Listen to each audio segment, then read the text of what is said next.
So what I'm going to do is I have my little avocado guy here. I'm going to create his mouth using splines. So here's the little mouth spline. What I'm going to do is create a brand new material. And let me just kind of cover briefly what the spline shader is. So what I'm going to do is just enable luminance channel and just get a dark black in here. And then in the alpha channel, I'm actually going to use that mouth spline to cut out that luminance material. So let's go ahead and turn on alpha and let's load up our spline shader. Now the spline shader, you can see right here, we have some letters represented in our preview window here. Let me actually just go to a flat plane so you can actually see what's going on. So the spline shader automatically or default loads up a text spline, and we don't want to use a text spline, so we'll uncheck that. And that allows us to actually define a spline that we can use as a texture to load in any kind of channel here. So I'll just load in my mouth spline. You can see that my mouth, something's right at the bottom left of this box. So all I need to do is do some adjusting with these offsets. Typically values of 50 and 50 work pretty well to center that up in our preview window. And what I can now do, let me just go ahead and close this out, apply this material onto the avocado head. And let me just delete that. I'll apply this again. And you'll see that I need to do a little bit of adjustment on my material tag here because the mouth is over by where his ear is. So I'll just do a little bit of offsets and put that in place, so right about there. And we still have a lot more work to do because his mouth's a little bit too wide. So I can go into my spline shader here and just adjust the scale options here. So this is really handy. I'm just using a spline, and basically this spline's getting filled in. I can use this fill option, use a fill color, and I'll just fill this up with a color. And I'll just use white because alphas are white and black, and I want everything in white to show up. And we also have this line width, which basically adds a stroke to the image. And I just want to get rid of that so you can see that that actually grows the mouth. And this is actually kind of cool because you could animate this mouth just by adjusting and animating this line width. So that's kind of cool. But I'm just going to bring that down to 0, and you can see that that shrunk the mouth. So what I'll do is just increase the scale again. Let me go past 100 here. In addition to adjusting the material on the material tag and doing these offsets, I can also use the offsets in the spline shader to maybe move this up a little bit in the Y, something like that. And then we can shrink this down again.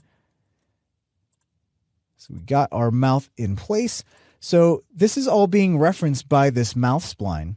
So what is actually pretty cool is I can animate this spline or just move these points around, and this will update. But you'll see that nothing's actually updating in the viewport, and that's because we need to do one thing to our material editor, and that is to go into the editor menu and check on this animate preview. And you can see that that just popped back and updated to how I moved this spline mouth. So I moved it up a little bit. It finally updated. So I'll close out. And so I can actually move this up and down. And if I hit play, you can see that I can interactively kind of keyframe all this stuff. But the way to actually animate splines is by using a pose morph. And pose morph tags are usually reserved for character animation like joints and arms and stuff more complicated than what we're going to be doing today. So what we'll do is we'll just grab a pose morph tag. Again, it's in the characters menu. And what we can do is we just want to use this pose morph tag to basically store states of objects and then morph between those poses. So we're going to set this as our first pose, and we just want to record the points because we're just moving points on the mouth spline. So I'll just check that on, and you'll see that we have our base pose, and then it automatically creates a new pose that we can morph into. So with this selected and in the edit mode, I can then edit this spline, and I can just close his mouth. and that will be stored in this state. So I can rename this closed mouth, and then I can make sure that that actually worked by adjusting the strength of that pose, and that's looking good. And again, if I hit play, I can see how this updates over time. So now all I have to do to animate this mouth is to go from edit mode to animate mode and just reset this to open. And then I can move this forward in time and adjust the strength of that closed mouth. So now his mouth will be closed.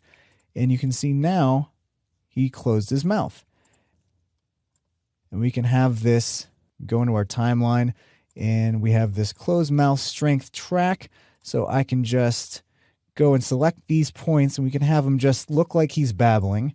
So I have this track selected, and I can do a oscillate and adjust the repetitions, and you can see that I just extended that animation track, and you can see how it's oscillating. So that's going to oscillate the strength. You can see now he's just kind of babbling there.